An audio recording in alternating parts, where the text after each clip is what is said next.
Bonjour à tous, merci de vous être connectés sur le webinaire INRS qui aura aujourd'hui pour objet de traiter de l'émergence des exosquelettes au travail avec un intitulé Comment s'y préparer, où on essaiera de vous donner des conseils justement sur l'intégration de ces dispositifs dans les entreprises. Alors aujourd'hui, je vais faire cette présentation accompagné de mon collègue Jean-Jacques Attin-Coyot, expert d'assistance à l'INRS, qui interviendra tout à l'heure, et puis moi-même, Jean Terrel, qui suis physiologiste au sein de l'Institut. Alors l'idée, c'est de vous faire une présentation d'environ 40 minutes, et puis qui sera suivie par des questions sur une durée approximative de 20 minutes. Alors au sommaire, bien sûr, nous verrons ensemble la définition et les concepts d'un exosquelette, puis en fait quelques éléments de connaissance qui vous permettront de bien comprendre les éléments qui seront présentés par mon collègue tout à l'heure sur l'intégration des dispositifs de type exosquelette. Alors bien sûr, il est important dans un premier temps de traiter de la définition ou du concept d'un exosquelette. Alors c'est des structures motorisées à la base qui ont été proposées dans les années 60-70 à l'exemple du dispositif d'Hardiman. Donc il y avait diverses applications. Dans un premier temps, les applications concernaient principalement les applications militaires ou médicales et se sont développées par la suite vers des applications industrielles. Donc vous comprendrez dès maintenant que les voies et les technologies sont développées différemment en fonction des attentes de chacun des publics visés. À l'avenir, elles vont continuer de se développer, aujourd'hui dans un contexte où la robotique fait des progrès chaque année, mais on ne sait pas réellement les formes que prendront ces technologies. Alors, dans le champ de l'entreprise, les exosquelettes industriels, on pourrait les regrouper dans une grande famille qui sont les nouvelles technologies d'assistance physique, où nous rassemblerons toutes les technologies qui sont utilisées afin d'apporter une aide physique à l'utilisateur. Alors, dans l'exécution d'une tâche, bien sûr par une compensation des efforts ou par une augmentation des capacités motrices de l'opérateur. Alors, de ce fait, l'exosquelette se retrouve dans une famille avec d'autres technologies, comme les bras manipulés ou les robots collaboratifs. Pour autant, la question est de savoir si les exosquelettes sont tous des robots. Alors, à cette question, nous répondrons non. Effectivement, certains exosquelettes peuvent être de type robotisé, mais d'autres n'ont aucun élément de robotique. On les appellera les dispositifs d'assistance physique. Vous les retrouverez sur la gauche de la slide, en vert. Donc, les dispositifs sans contention, ce sont les bras manipulés. Et puis, les dispositifs d'assistance physique avec contention sont les exosquelettes. Et c'est bien le avec contention qui va définir la famille des exosquelettes. Sur la droite, on a les robots d'assistance physique. Quand ceux-ci seront en contention sur l'individu, on les appellera également exosquelettes. Nous définirons également différentes localités au niveau du corps qui sont assistées par ces technologies. On aura donc des dispositifs pour le membre inférieur, pour le dos, les membres supérieurs, voire pour le corps entier. Alors vous remarquerez également que les technologies sont très variées, même pour une même localité d'assistance. Alors vous retrouverez des sites qui cataloguent l'ensemble de ces technologies. Ici, vous voyez des dispositifs différents qui ont tous le même objectif, assister les membres supérieurs, la main, le dos ou les membres inférieurs. Alors, quelles sont les attentes principales des entreprises au sujet des exosquelettes? Alors, principalement, l'idée est bien de réduire les troubles musculo-squelettiques ou les risques de troubles musculo-squelettiques, de réduire la charge physique ou de réduire les efforts. En particulier face à les limites de la prévention primaire, c'est-à-dire l'aménagement des postes et des situations de travail ou l'automatisation de certaines tâches les plus contraignantes, pour soulager notamment les postures contraignantes comme les bustes fléchis, les bras en hauteur, les positions statiques prolongées dans différents secteurs de l'industrie, du BTP, de l'aéronautique. On a les exemples dans à peu près tous les secteurs d'activité. Mais pour la majorité des tâches visées, on va parler de manutention, ici où les opérateurs sont particulièrement sollicités sur le plan physique. Alors, quel est l'état des connaissances à ce jour sur l'utilisation des dispositifs ou robots d'assistance physique de type exosquelette au travail? Les exosquelettes protègent-ils des TMS? Alors, pour rappel, les TMS ont une origine multifactorielle. Ils peuvent être dus au stress, à l'organisation du travail et bien sûr aux contraintes biomécaniques de type force, répétitivité et posture.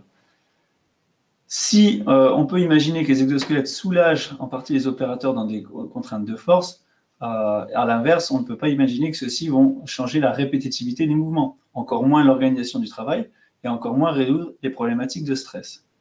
Pour l'ensemble de ces raisons, les exosquelettes n'ont pas démontré de preuves suffisantes pour lesquelles ils protégeraient les TMS et ils ne sont pas, de ce fait, reconnus comme des équipements de protection individuelle. Mais en revanche, les exosquelettes limitent-ils les efforts musculaires? Il y a les différentes études qui se sont penchées sur cette question, et notamment à partir d'exosquelettes d'assistance du dos lors de tâches en flexion-extension du buste. Dans un premier cas, nous verrons les dispositifs d'assistance physique, c'est-à-dire les dispositifs qui ne sont non robotisés. Ici, les études montrent clairement qu'il y a une baisse d'activité musculaire au niveau des muscles du dos, ceux qui vous servent à vous redresser depuis la position fléchie. Une diminution de la fatigue de ces mêmes muscles et une diminution des compressions vertébrales lors des exercices de redressement. En revanche, la plupart de ces dispositifs sont aujourd'hui associés à des problématiques d'inconfort ou une suractivité des muscles abdominaux. Effectivement, les muscles abdominaux vont se mettre en contrainte pour emmagasiner l'énergie dans le dispositif qui va être restituée par la suite pour vous soulager lors du redressement. Et puis, la plupart de ces études mettent en évidence des changements de la posture. Aujourd'hui, qui sont en investigation, on ne sait pas vraiment quelles conséquences elles pourraient avoir sur le quotidien des travailleurs. Il y a également quelques études plus récentes sur le cas de dispositifs, de robots d'assistance physique, alors cette fois on est bien dans le dispositif robotisé, qui visent également à soulager les muscles du dos. De la même manière, ces études démontrent une baisse de l'activité musculaire relativement significative de 12 à 15%, une diminution de la fatigue perçue par l'opérateur lors de la tâche avec l'usage de ce type de technologie, également une augmentation de l'endurance de manutention, c'est-à-dire que les participants des études ont montré des durées de manutention plus importantes avant épuisement que sans exosquelette, qu'avec exosquelette. Et puis, une augmentation du confort au niveau du buste, puisqu'on avait décalé les points d'appui par rapport à d'autres dispositifs, grâce à l'usage des dispositifs robotisés. On notera néanmoins lors de ces études certains inconforts qui ont été décalés au niveau des zones d'appui sur les jambes, par exemple, et puis un manque tout simplement de mesure, notamment sur les changements de posture ou sur les muscles antagonistes, c'est-à-dire les muscles des abdominaux, par exemple, qui vont servir à fléchir le corps. Ici, nous avons très peu d'informations sur les dispositifs et les robots d'assistance physique. Des constats relativement similaires ont été effectués sur des exosquelettes, cette fois qui étaient réalisés pour assister les membres supérieurs, notamment lors des tâches de bras en hauteur, où les opérateurs étaient amenés à travailler sur de longues périodes en maintenant les bras en hauteur, par exemple sur des travaux de ponçage de plafond. Alors ici, on avait une nette baisse de l'activité musculaire avec exosquelette de 30 à 40%. Quand je parle d'activité musculaire ici, je parle bien de l'activité des muscles de l'épaule, deltoïdes, qui servent à élever le bras vers le haut. Celle-ci était corrélée avec une baisse importante de la perception de l'effort par l'opérateur, de 40 à 50%. Et puis bien sûr, des contraintes articulaires, mesurées cette fois par des analyses biomécaniques qui évaluent pour chaque articulation la contrainte lors de la tâche. En revanche, il y avait également des points négatifs, comme une augmentation de l'activité, cette fois des muscles du dos. Effectivement, en rajoutant du poids sur le haut du corps, la personne mettait en contrainte ses muscles posturaux pour maintenir notamment l'équilibre de la chaîne vertébrale. Et puis également, tout comme les dispositifs d'assistance du dos, nous avions des changements de stratégie posturale. Les opérateurs se réadaptent à une nouvelle stratégie. Alors en pratique, il est clair que, au vu des spécificités de chaque technologie, des spécificités de chaque tâche et situation de travail et les spécificités des individus, il apparaît important de mener des évaluations spécifiques avec exosquelette. Ce que nous avons fait sur le terrain lors de tâches de manutention, où nous comparions des tâches avec et sans exosquelette, des tâches de manutention de type soulèvement, les opérateurs avaient à prendre une caisse au niveau des pieds, puis la relever, de rotation, ici on prenait les caisses sur notre gauche et on les déplaçait vers la droite, et puis des situations où il fallait transporter en marchant certaines caisses de manutention. Alors ici, il a fallu déjà familiariser et entraîner les salariés à l'usage de ces types d'exosquelettes pendant un délai suffisant pour qu'ils soient à l'aise avec le dispositif. Puis, nous avons utilisé certains matériels de mesure pour enregistrer des éléments tels que l'activité musculaire. Au niveau des muscles deltoïdes, alors je vous rappelle, c'est les muscles fléchisseurs de l'épaule, c'est-à-dire qu'ils vont élever le bras. Au niveau des muscles triceps brachial, extenseur de l'épaule, ici, il sert à abaisser le bras. Jambier antérieur au niveau de la cheville, il va nous donner des indices sur le maintien de l'équilibre. Et puis érecteurs spinaux, c'est les muscles du dos qui nous donnent des indices sur la charge de travail au niveau du dos. Nous avons également mesuré la fréquence cardiaque, une mesure simple qui nous permet de comparer la fréquence cardiaque de repos à la fréquence cardiaque à l'exercice et de définir un coût cardiaque. Alors les résultats de cette étude montrent que lors de l'activité avec exosquelette, nous avions réellement une baisse de l'activité des muscles deltoïdes qui était soulagée par l'exosquelette membre supérieur que nous avions utilisé. En revanche, nous avions une augmentation de l'activité du muscle triceps brachial, cette fois qui servait à abaisser le bras et qui devait mettre en contrainte le système pour l'aider dans la seconde partie du travail. Nous avions une augmentation de l'activité des muscles jambiers antérieurs. Ici, la régulation de la posture était plus compliquée pour l'individu, notamment due à la masse posée sur ses épaules, et ce qui a entraîné l'augmentation des contraintes. Nous retrouvions ces contraintes également sur les muscles érecteurs spinaux au niveau du dos, dû aux mêmes raisons. Pour les exosquelettes membres supérieurs sur l'activité musculaire, mais cette fois lors des mouvements de rotation, pour lesquels l'exosquelette n'a pas forcément été étudié. Nous retrouvions un effet positif sur l'activité des muscles deltoïdes, vous savez, les muscles qui vont élever le bras. À l'inverse, nous gardions les effets négatifs sur le triceps brachial, le muscle antagoniste au mouvement, celui qui va mettre en tension le système, et les muscles posturaux tels que le jambier antérieur au niveau de la cheville et érecteurs spinaux au niveau du dos. À la marche, les résultats étaient légèrement différents. Nous avions une réorganisation globale du mouvement, comme vous pouvez le voir au centre de la diapositive, avec des prises de caisse différenciées, près du corps sans exosquelette, et puis on s'éloigne du corps avec l'exosquelette. Les conséquences, c'était une amélioration, encore une fois, une diminution plutôt de l'activité des muscles deltoïdes, ou cette fois triceps brachial, qui mettent en exergue en fait un relâchement complet du membre supérieur. Et malgré tout, une augmentation significative du travail des muscles érecteurs spinaux, notamment due cette fois à l'éloignement de la charge par rapport au centre de gravité de la personne, qui mécaniquement entraîne des contraintes supérieures sur la colonne vertébrale. Alors, on a vu les efforts musculaires, mais est-ce que les exosquelettes limitent tous les efforts? Effectivement, on entend également dans les efforts cardiaques, à dissocier des efforts musculaires.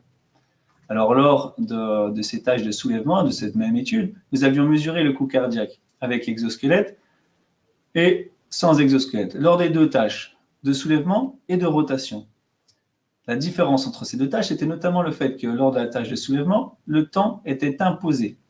Avec exosquelette, le coût cardiaque était augmenté, dû notamment au poids de l'exosquelette, mais également aux contraintes sur le mouvement que nous avons évoquées tout à l'heure.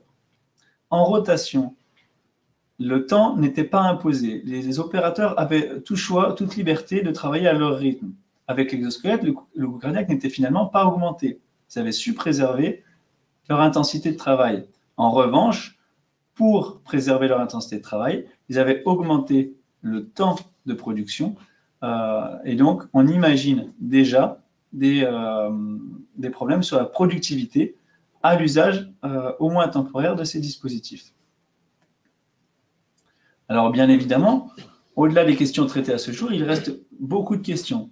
On vous les présente aujourd'hui pour que vous restiez vigilants sur ces points qui n'ont pas trouvé de réponse, principalement sur les conséquences physiologiques à moyen et long terme. Par exemple, quels seront les délais de familiarisation, c'est-à-dire combien de temps une personne va se trouver disposée à travailler avec son exosquelette. Quels sont les impacts sur l'expertise du geste? Effectivement, aujourd'hui, vous avez appris à travailler d'une certaine façon et l'exosquelette va vous demander de réinventer votre situation de travail, de réinventer votre geste. Quels sont les risques de désadaptation musculaire? Aujourd'hui, nous connaissons les effets d'une période d'immobilisation sur un muscle, avec une désadaptation, une perte de force. Tous les jours, l'opérateur va travailler avec son exosquelette, ceci pendant une semaine, un mois, un an. Quelles seront ses conséquences? Vous aurez réduit la charge physique, certes. Comment sera-t-il capable de rester entraîné et de travailler sans exosquelette après avoir travaillé un an avec l'exosquelette? C'est des questions qu'il va se poser. Et puis les impacts sur l'organisation du travail. Nous avons bien vu qu'en réorganisant son geste et son travail, les personnes, pour maintenir notamment un coût cardiaque stable, ont dû repenser leur organisation de travail. Il faudra donc que les entreprises intègrent ces éléments de réflexion avant d'intégrer un exosquelette. Et puis, il y a également des questions plus fondamentales sur le comportement articulaire. Aujourd'hui, lorsque vous mobilisez une articulation, c'est un ordre moteur qui descend de votre cerveau que vous avez codé depuis vos plus jeunes âges et qui va impliquer finalement l'implication de muscles qui vont élever par exemple votre épaule et puis des muscles qui vont retenir votre épaule pour que celle-ci garde un fonctionnement très sain. Or, aujourd'hui, vous allez entrer des nouvelles forces dans cette équation qui ne comprenaient que les forces gravitaires. Et aujourd'hui, il y a les forces de l'exosquelette qui vont élever votre bras sans pour autant que vous ayez à donner un ordre moteur d'élévation. Or, il est fort probable que ce changement d'équation pour votre cerveau ait des modifications sur les coordinations des muscles qui régulent le mouvement, sur le mouvement en lui-même, le fonctionnement de l'articulation, et qui pourrait avoir des conséquences sur l'intégrité des tendons qui passent dans ces articulations. Donc ces questions doivent être travaillées aujourd'hui pour que l'assistance ne soit pas le corollaire d'un mauvais fonctionnement de l'articulation et de conséquences plus néfastes à long terme. Alors bien sûr, sur ces questions, nous y travaillons. En parallèle, on vous demandera donc d'y rester particulièrement vigilant, mais avant tout, ayant démontré le potentiel de ces dispositifs, au moins à réduire les efforts musculaires locaux, il faut se poser la question de l'intégration de ces technologies en entreprise. Et pour ce faire, je vais laisser la parole à mon collègue Jean-Jacques Attinquadio, qui est expert d'assistance au plus près des entreprises à l'INRS.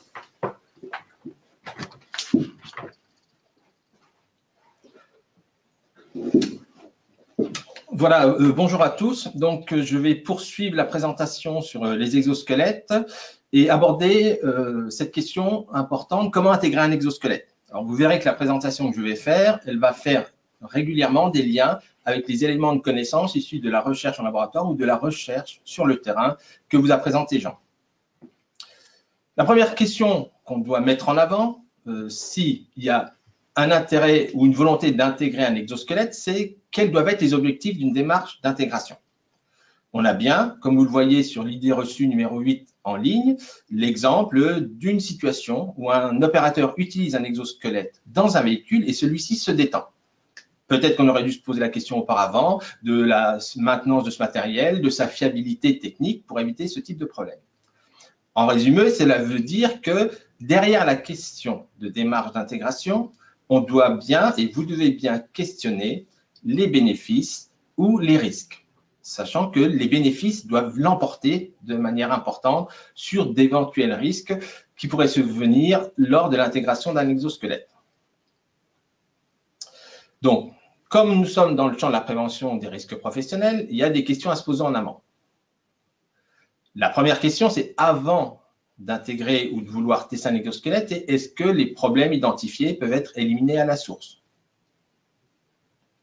Est-ce qu'il existe des moyens de prévention collective dans l'entreprise? Et là, on est bien à la croisée des 9 principes généraux de la prévention des risques professionnels qui ne s'éliminent pas lorsque l'on s'intéresse à des exosquelettes. Et si à un moment donné, la question de l'exosquelette se pose de manière plus certaine, il faut la formuler de cette manière. Est-ce que les technologies d'assistance physique, de type exosquelette, dans le sujet qui nous intéresse, peuvent convenir comme moyen de prévention individuelle, puisqu'on est bien sur la mise en œuvre, l'usage par un opérateur d'un dispositif d'assistance physique à contention, c'est-à-dire un dispositif qui est intimement lié à lui et qui va le suivre en instantané dans tous ses mouvements.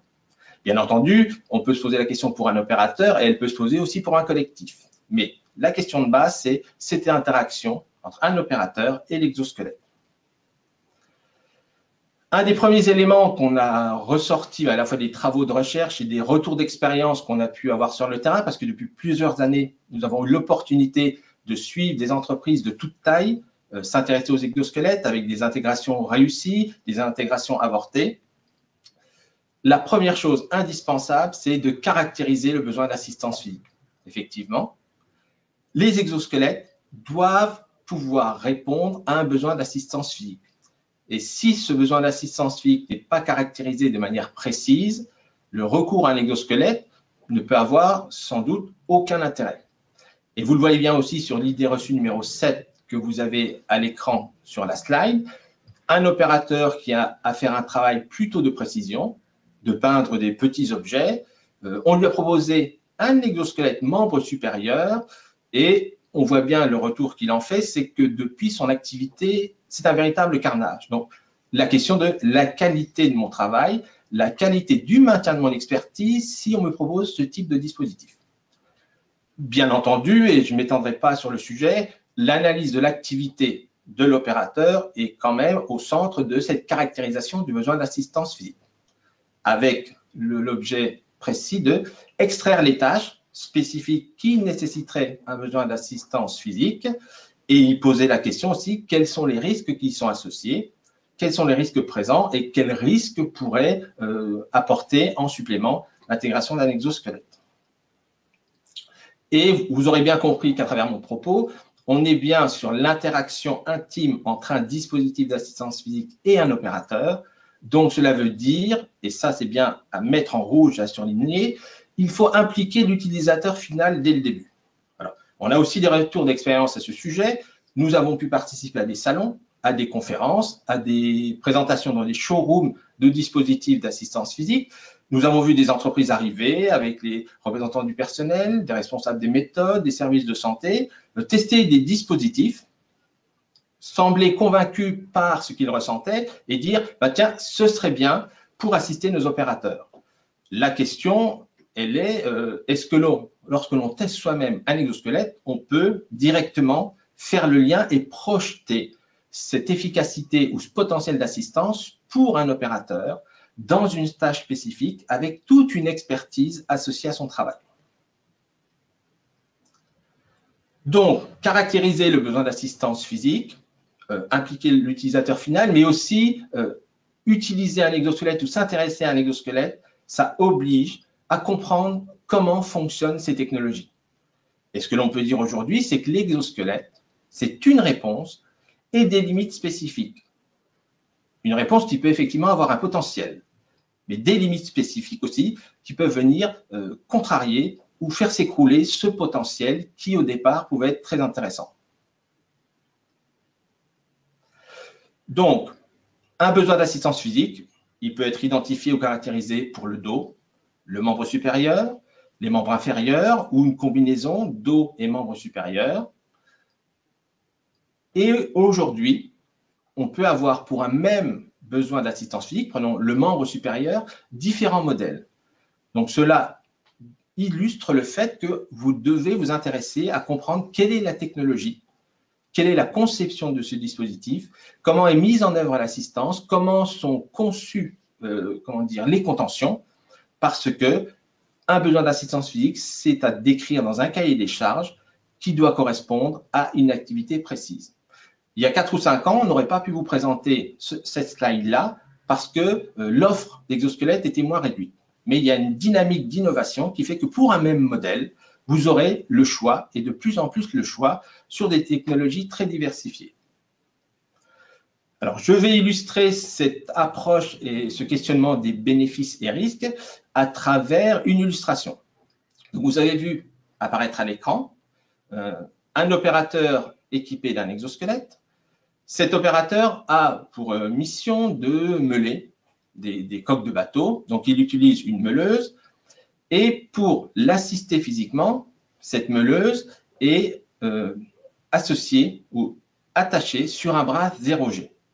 Ce bras 0G, il a pour fonction de soulager le poids de la meuleuse. C'est-à-dire que l'opérateur, lorsqu'il va mettre en avant ses membres supérieurs, il ressentira moins le poids de la meuleuse. Et la logique de transfert des contraintes ou la logique de sollicitation des sollicitations biomécaniques fait que le bras 0G est couplé à une structure exosquelette membre inférieur qui descend le long de la cuisse, le long des jambes, qui est renvoyé au sol par une semelle, ici, et qui est renvoyé au sol aussi par une structure, une excroissance au niveau de la structure métallique pour le genou. Donc, le transfert des sollicitations biomécaniques est attendu en passant par le bras 0G et en se transférant vers le sol pour une assistance dos et membres supérieurs.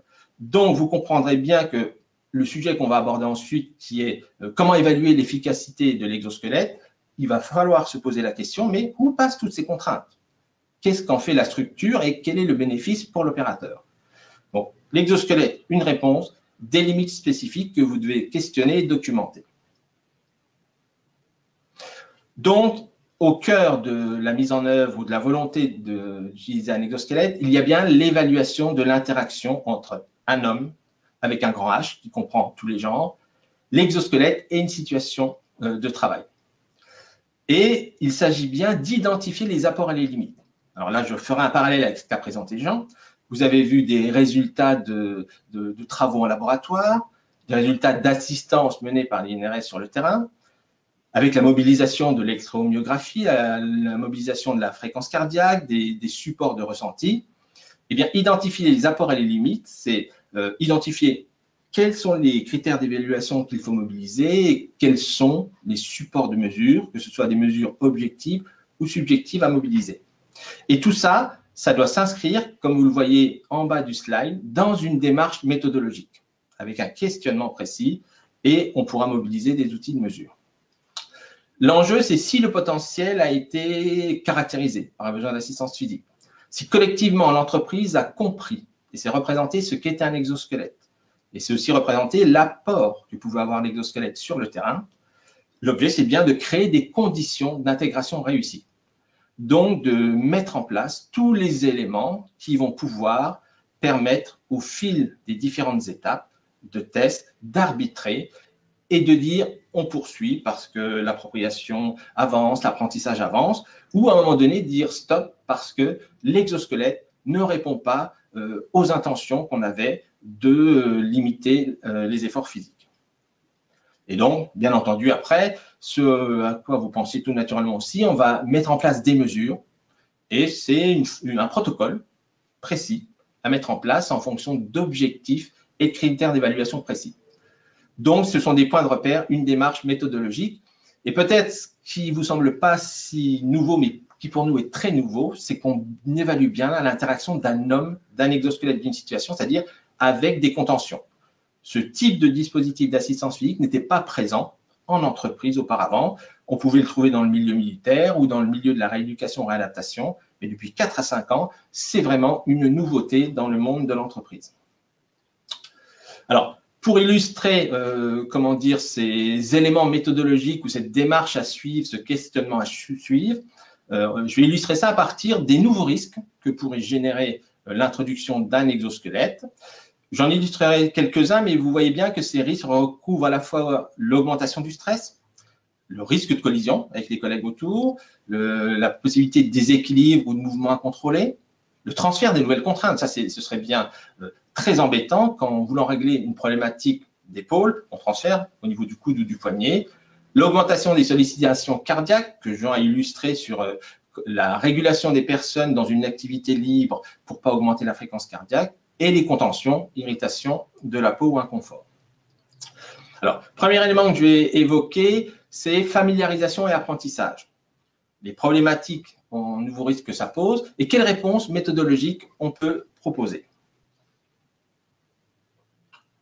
Donc voilà, prenons les nouveaux risques que pourrait générer l'introduction d'un exosquelette. Prenons par exemple le petit 1 ici, irritation au niveau des contentions, lésions au niveau de la peau ou perturbation du mouvement, entrave liée à l'exosquelette.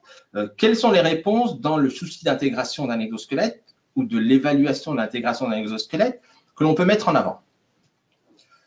Eh bien, ce sont bien de la favorisation de l'apprentissage, c'est-à-dire que l'opérateur, dans un premier temps, doit découvrir qu'est-ce qui se passe quand il s'équipe avec l'exosquelette, à quel moment est présent l'assistance, qu'est-ce qui se passe quand il se déplace, globalement, sa propre perception de l'assistance. Après, commencer à porter des charges, s'il doit porter des charges, utiliser des outils ou des éléments qu'il a quotidiennement dans son travail. C'est bien pour voir ce que donne l'articulation exosquelette, tâche environnement et surtout qu'il puisse créer de nouveaux repères.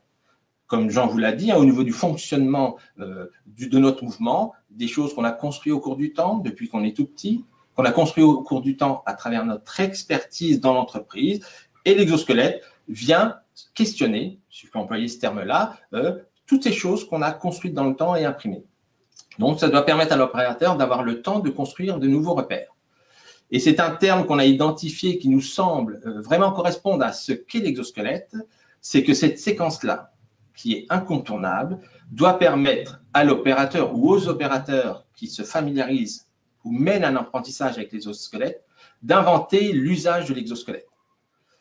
Effectivement, si vous achetez un exosquelette, l'exosquelette vous est livré, il peut être accompagné, une personne peut donner des points de repère sur ce qu'il faut en faire, mais globalement, la documentation exosquelette est très réduite.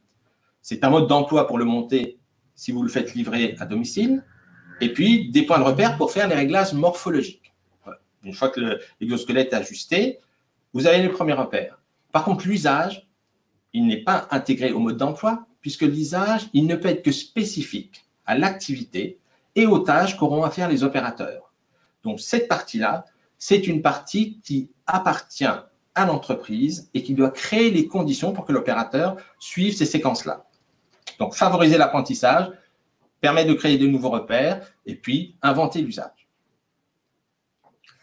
Donc, poursuivons sur les risques à prendre en compte, sur la question cette fois-ci de la réorganisation du travail. Alors, pour ce faire, je vais évoquer deux risques à prendre en compte, c'est l'augmentation du stress ou l'augmentation de la charge mentale, de la charge cognitive, et puis l'augmentation des sollicitations cardiovasculaires.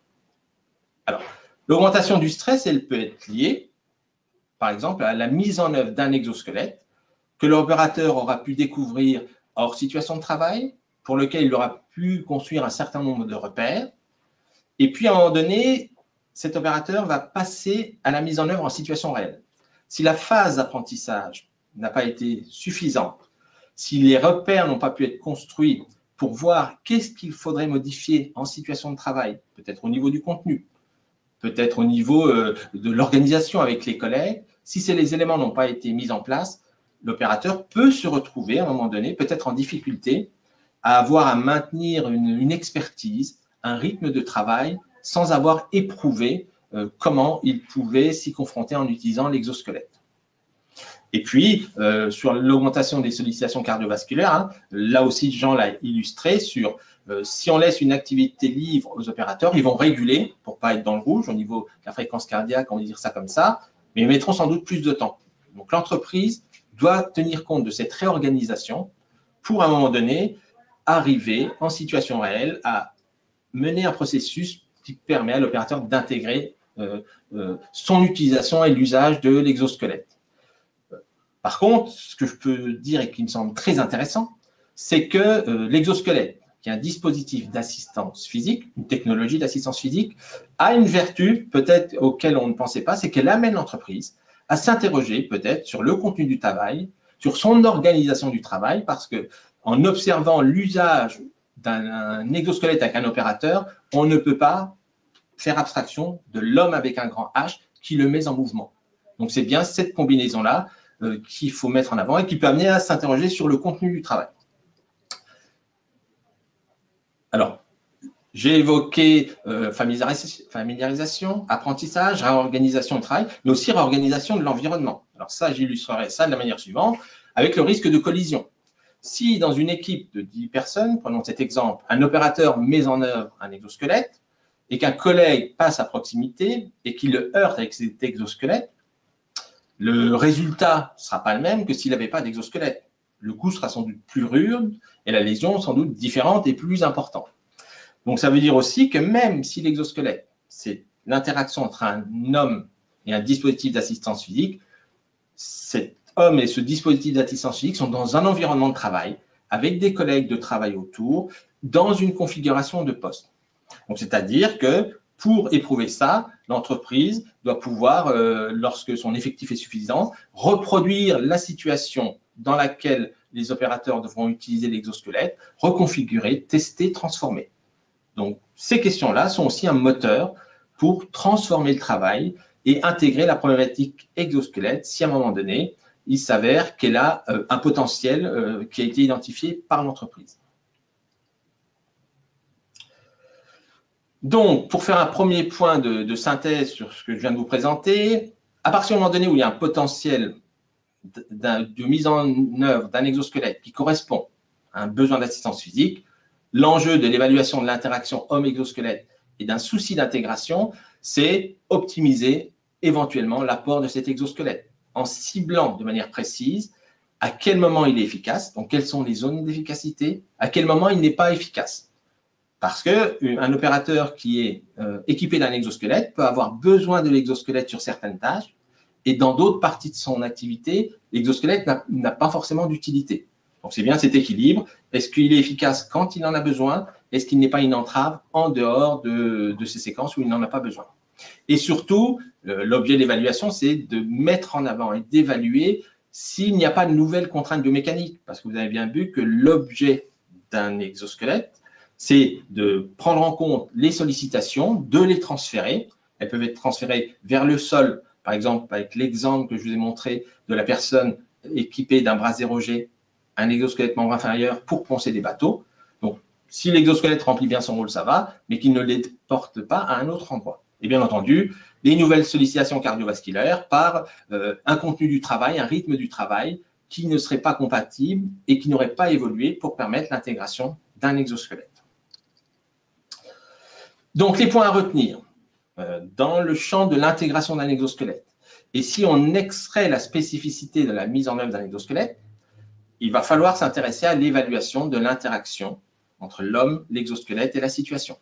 Donc, ça nécessitera sans doute l'introduction de nouveaux critères d'évaluation auxquels vous associerez des outils d'évaluation, l'utilisabilité pour les critères, l'utilité qu'il faudra mettre en avant sur la base d'outils objectifs, de ressentis, d'outils subjectifs. Construire à un moment donné un protocole d'évaluation pour avoir cette comparaison. Quel est l'apport de l'exosquelette quand l'opérateur en est équipé?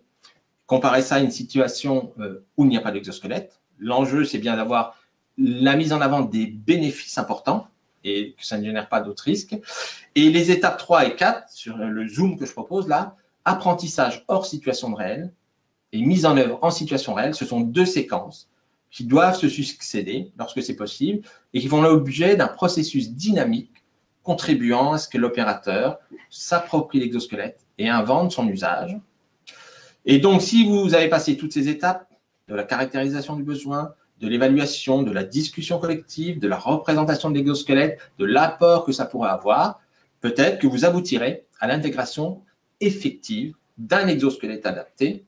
Et vous comprenez bien que quand je dis exosquelette adapté, ce n'est pas simplement un exosquelette bien conçu d'un point de vue technologique, c'est un exosquelette adapté, c'est un exosquelette qui fait l'objet d'un usage et qui est mis en mouvement par un opérateur, en lien avec un collectif ou pas, et dans un environnement. Et bien entendu, c'est un sujet qui est récent, sur lequel au sein de l'INRS, on travaille depuis à peu près 5 ans. On n'a pas de retour sur des usages en long terme, mis à part quelques exemples d'usages à 2 ou 3 ans très réussis qui nous ont beaucoup appris, mais le suivi, l'évaluation en continu et les retours d'expérience sont aujourd'hui indispensables dans le cadre de l'arrivée des exosquelettes et de leur intégration. Et c'est tous ces éléments de connaissance qui permettront et qui contribueront à mettre en avant les exigences de santé et sécurité, à la fois à disposition des entreprises, mais aussi à disposition des concepteurs. Parce que les résultats des recherches et les retours d'expérience doivent permettre aux concepteurs d'améliorer le cahier des charges de leurs dispositifs et d'en faire des dispositifs adaptés à l'usage d'opérateurs au sein de l'entreprise. Donc voilà, vous pourrez retrouver sur le site de l'INRS, entre autres, une animation qui dure à peu près 1 minute 40, qui rebalaye de manière très synthétique les points que je vous ai donnés et qui est tout à fait utilisable en entreprise si à un moment donné vous vous questionnez sur ce sujet, parce que l'introduction ou la volonté de tester un exosquelette, c'est d'abord un débat dans l'entreprise sur quelle en est la représentation qu'on en a, comment on peut se projeter sur la mise en œuvre de cet exosquelette. Donc c'est un débat qui doit faire l'objet d'un débat collectif dans toutes les composantes de l'entreprise. Donc, après ces propos qui sont passés des questions de recherche, des questions encore en suspens, des résultats obtenus et des points de repère sur l'intégration, je vais vous proposer de répondre à quelques questions. On vous remercie tous, vous avez posé énormément de questions. On a dû en sélectionner quelques-unes que l'on estimait représentatives et qui pourront être utiles au plus grand nombre. Mais elles étaient toutes dignes d'intérêt. Alors, première question à laquelle je vais répondre. À quelle activité et quel public s'adressent les exosquelettes? Alors, bien entendu, les exosquelettes sont destinés à des activités dans le milieu d'entreprise. Ils sont destinés en première intention à des objectifs de prévention. C'est pour éviter que les problématiques de TMS n'arrivent, les problématiques de charge physique ne se présentent. Et globalement, ils doivent jouer ce rôle de prévention. Mais on a quand même un certain nombre de questions qui nous arrivent, c'est est-ce que les exosquelettes peuvent être utiles pour des personnes qui retournent à l'emploi, pour des personnes qu'il faudra accompagner temporairement parce qu'ils ont une lésion, ils ont une restriction d'aptitude temporaire. Alors, ces questions, on ne les néglige pas, elles existent. La majeure partie des travaux aujourd'hui concernent quand même cette intégration de l'exosquelette en objectif de prévention. Et je pense que les entreprises que vous représentez, dans toutes leurs composantes, seront confrontées à cette question à laquelle il faudra répondre. Mais pour l'instant, ce qui nous anime, c'est tous les publics d'entreprise, quelle que soit l'activité, où il y a des problématiques de TMS ou de charge physique de travail, et les questions spécifiques s'éclaireront au fur et à mesure. Alors, les exosquelettes peuvent-ils aider à porter des objets lourds? Alors, bien entendu, l'introduction Jean a mis en avant le mythe d'Iron Man.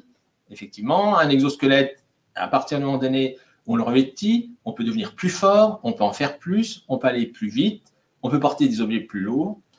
Eh bien, par rapport à cette question, la réponse est très précise.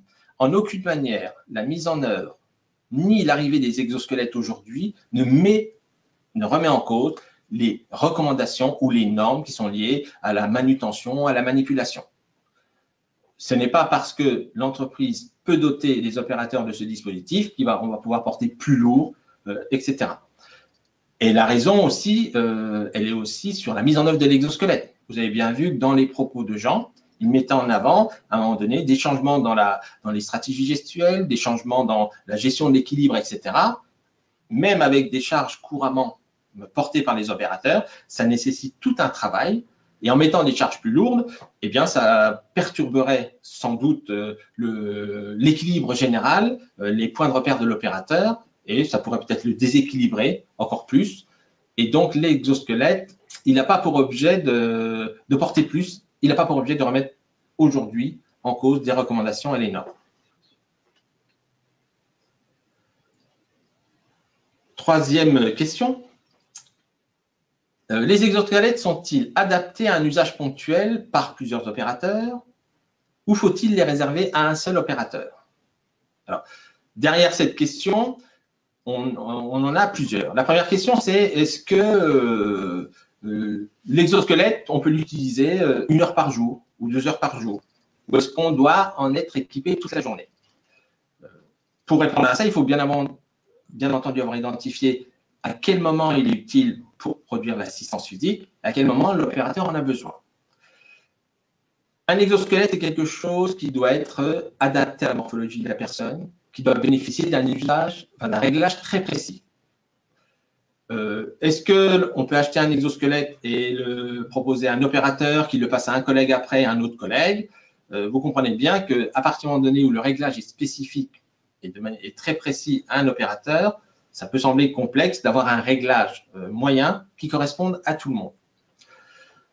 Après, est-ce qu'il faut le réserver à un seul opérateur? Alors ça pose directement la question si il y a une équipe, on va reprendre l'exemple d'une équipe de 10 personnes qui a un travail à faire, où tous ces opérateurs sont en lien, si on utilise, enfin si un opérateur met en œuvre un exosquelette, qu'est-ce qui va se passer dans l'organisation du travail? Qu'est-ce qui va se passer dans la régulation, globalement, de la charge de travail apportée par l'ensemble du collectif? Est-ce que le fait de porter un exosquelette dans une équipe de 10, ça va avoir une influence sur l'activité des autres opérateurs? Est-ce que ça va les obliger à travailler plus vite, à avoir des rythmes plus importants?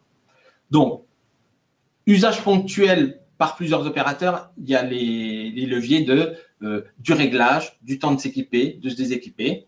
Et un seul opérateur, ça pose obligatoirement la question de comment va s'équilibrer l'activité du collectif si à un moment donné, un opérateur ou 2 opérateurs sur une équipe de 10 portent un exosquelette.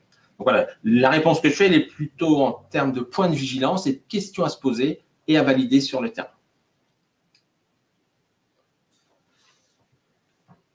Autre question qu'on nous pose régulièrement, peut-on considérer les exosquelettes comme des équipements de protection individuelle? Alors, un équipement de protection individuelle, prenons un casque, c'est un équipement qui a suivi des validations et des certifications et qui est caractérisé pour éviter un risque. Par exemple, un objet qui chute, j'ai un casque, je suis protégé. Il remplit sa mission. Il est conçu, sa technologie lui permet d'absorber le choc de la chute d'un petit objet sur ma tête. Dans la problématique des exosquelettes, qui peuvent répondre aux troubles musculo-squelettiques, les troubles musculo-squelettiques sont des pathologies à composantes multifactorielles. C'est-à-dire qu'il y a à la fois des contraintes biomécaniques, les facteurs psychosociaux, les contraintes liées à l'organisation. Donc, pour qu'un exosquelette puisse prétendre à suivre une certification en tant qu'équipement de protection individuelle, il faudrait qu'il ait fait la démonstration que lorsqu'on va le revêtir et s'en équiper, on sera certain de ne pas avoir un trouble musculo-squelettique, donc on va faire disparaître le risque. Aujourd'hui, on peut le dire de manière très précise, dans le cadre de leur usage aujourd'hui, de leur conception, ils ne peuvent pas prétendre à être des équipements de protection individuelle. Et je pense que vous l'aurez aussi bien compris par rapport aux éléments de connaissance sur leur mise en œuvre. Donc, les exosquelettes peuvent être une contribution à un moment donné, en lien avec la charge physique, les contraintes biomécaniques, à la problématique des exosquelettes. Et aujourd'hui, ils ne peuvent donc pas prétendre à être des protections individuelles.